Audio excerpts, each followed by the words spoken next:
After years of rebuilding other nations, we are finally rebuilding our nation. In 2017, I signed a very historic executive order, making it difficult and really just looking at what government policy has to do in order to buy American and hire American. You ever see Biden? He's got a sign, buy American. I said, he got it from me. I've been doing this for a long time. Copies my campaign, copies our plans. He copies a lot. You haven't heard that before. He invested $2.5 trillion in the military. We put $2.5 trillion in. We have the best weapons, all made in the USA. We have the greatest weaponry we've ever had. No country has ever come close to the kind of firepower we have. Hopefully, hope to God we never have to use it. We have firepower and weapons, and the Republicans did it because they're Democrats, so we have to have that. Otherwise, we're going to be at the mercy of other countries. We have the greatest firepower, the greatest weapons in the history of the world. Hope to God that we never have to use them. And we launched a new branch of the U.S. Armed Forces, first since the Air Force in 75 years. It's called the Space Force. That's a big deal. We killed the founder and leader of ISIS, al-Baghdadi, gone. We took out the world's #1 terrorist and the murderer of so many American troops and plenty of other troops. Qasem Soleimani is no longer with us. I withdrew from the last administration's total disaster, the Iran nuclear deal. Okay? Obama gave him $150 billion. That was bad, but he gave him $1.8 billion in cash. How the hell do you do that? What does $1.8 billion in cash look like? They must have looked at that. They said, man, plane loads of cash. I kept my promise, recognized the true capital of Israel, and opened the American embassy in Jerusalem. I also recognized Israeli sovereignty over the Golan Heights, and instead of endless wars, we are forging peace in the Middle East.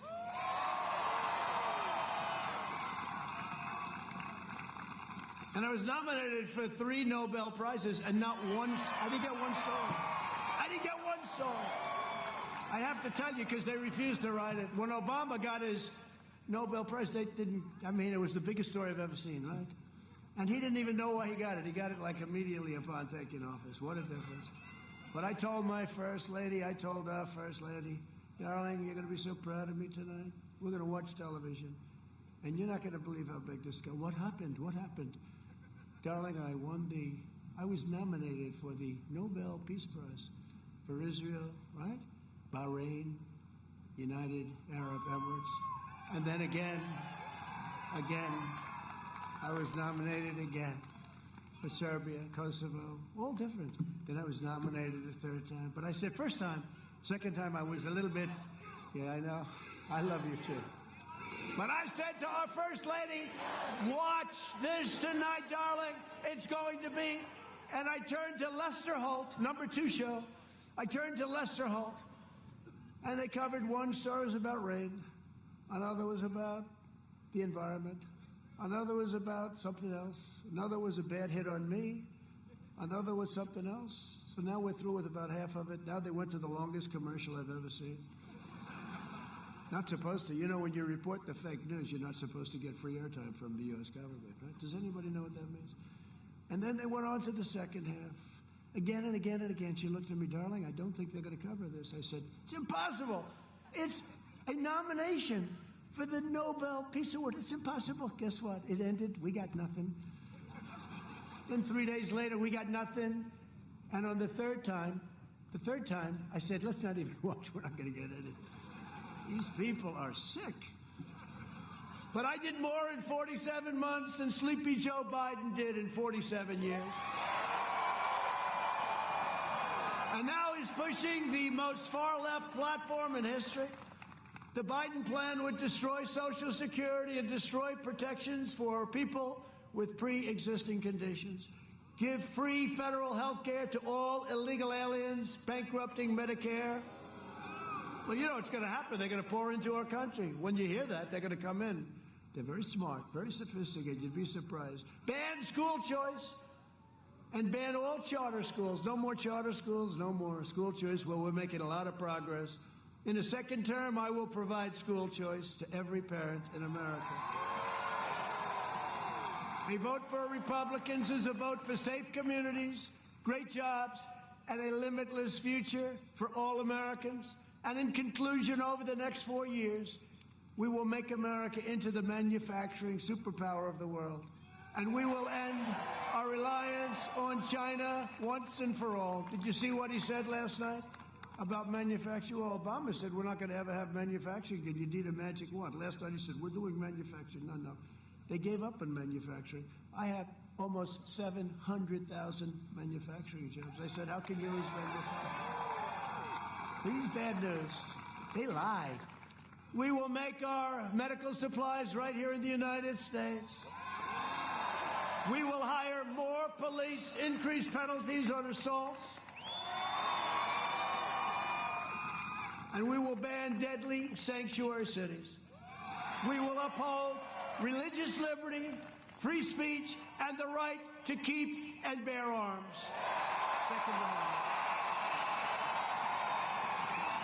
We will strike down terrorists who threaten our citizens, and we will keep people out of our country.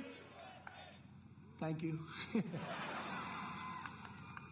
But we will keep out of these ridiculous, endless wars in countries that you've never heard of and you never will hear of. It's ridiculous. And we're bringing them all home. You see that. We will maintain America's unrivaled military might, and we will ensure peace through strength. That's what we have. Ridiculous. We're all over the world. We're in places nobody ever heard of before. We will end surprise medical billing, require price transparency. I've already signed it. Can you believe it kicks in on January 1st? Can you imagine if this clown gets in and they'll say, you got price transparency. What's that? That'll have such an impact. It kicks in. I said to my people, do you think you could have kicked it in a little bit earlier? And further reduce health insurance premiums and the cost of prescription drugs, which we're going to be bringing down massively because of favored nations. We will strongly protect Medicare and Social Security, and we will always protect those incredible people, as I said, with pre-existing conditions. America will land the first woman on the moon, and the United States will be the first nation to land an astronaut on Mars, and it will be soon. You have to see NASA has become again the greatest space center in the world. You had to see what it looked like when I took over. It was terrible. We will stop the radical indoctrination of our students and restore patriotic education to our schools. Right? We will teach our children to love our country, honor our history, and always respect our great American flag. And we will live by the timeless words of our national motto, "In God we trust."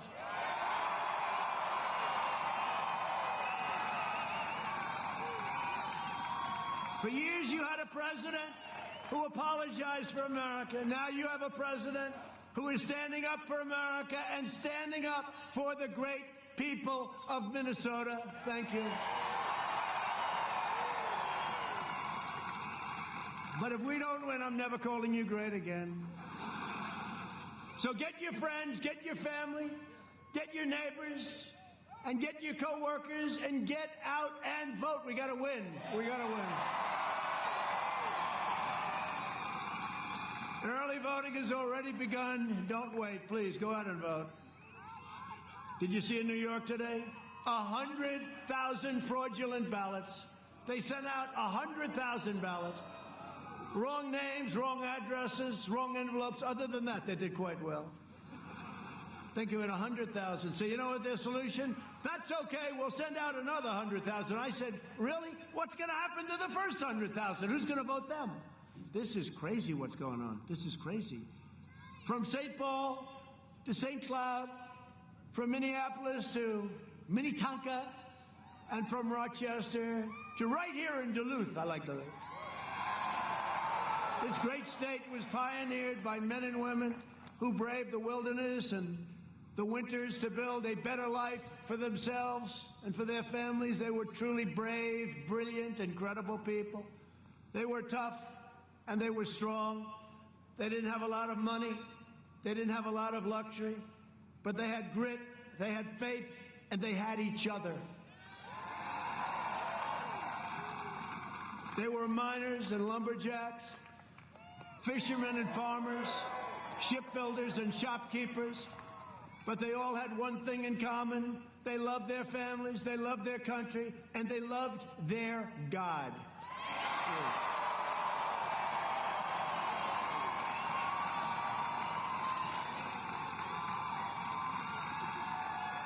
Proud citizens like you helped build this country, and together we are taking back our country. We are returning power to you, the American people.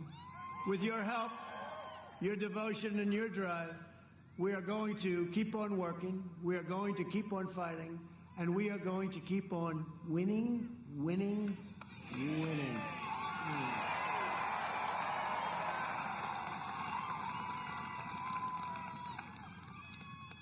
It's true. We're going to keep on winning. You know, Minnesota, maybe I'll just do it real sick because we need Jason. Jason, where's Jason? Jason's going to come, Jason Lewis. Going to be your senator. You're going to win so much. You know that one, right? You've heard it. Should I do it or not? Yeah. Not this beautiful crescendo of a speech, and now I have to ruin it with this story with Jason, but let's do it anyway. But we're going to win so much. Because Minnesota, before I came around, was not doing too well, okay? Was not doing too well. Then you had your best years ever. But we're going to win so much, and you're going to go and see your great senator, Jason Lewis. He's going to say, and you're going to see Emmer, and you're going to see all of them. And you're going to say, Mr. Senator, please go see the president. We're winning too much. We can't stand it, sir. Minnesota, we're not used to winning this much. It's too much, sir.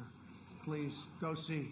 Well, I don't want to do that. Please, Senator, go see the president. We're winning too much. We cannot stand it. For years, we've done poorly before he came along. Now we're doing so well. And we're growing now stronger than ever before. We don't want to win so much, Mr. Senator.